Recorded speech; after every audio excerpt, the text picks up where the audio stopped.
kasama kung sino ang gusto nilang damayan at tulungan na mailigtas.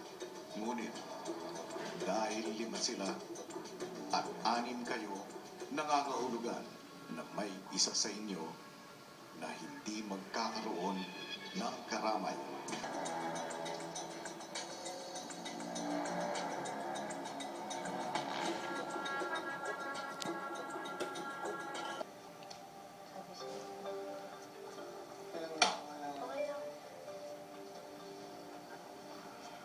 Mas okay pag nagawa mo mag-isa.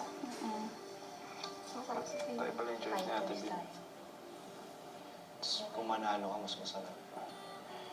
Nagbabayan yung mga report ka. Amen.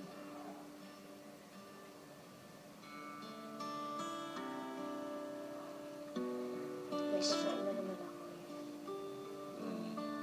Angels. Kumanta nga.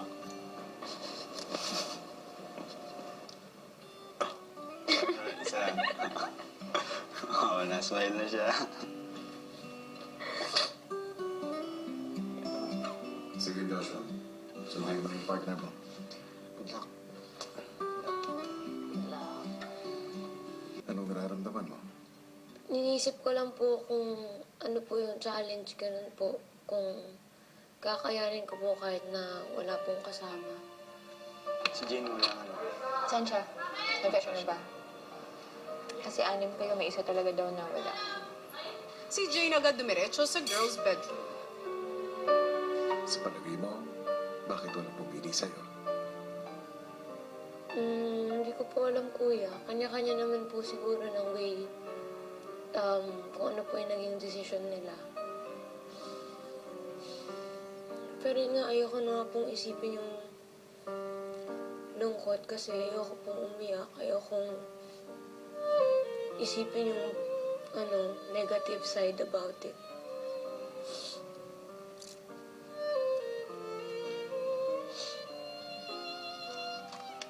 Hindi ko alam yung gagawin ko. Tapos, yun pa, wala pa po akong kasama. So, isang utak ko lang yung gumagana. Jane at Joshua, isa sa inyo ang nakakuha ng pinakamabilis na oras with a time of 44 minutes and 13 seconds. Ngunit, ang isa sa inyo ay mas malayo ang naabot. Dahil siya ay nakabuo ng isang letra.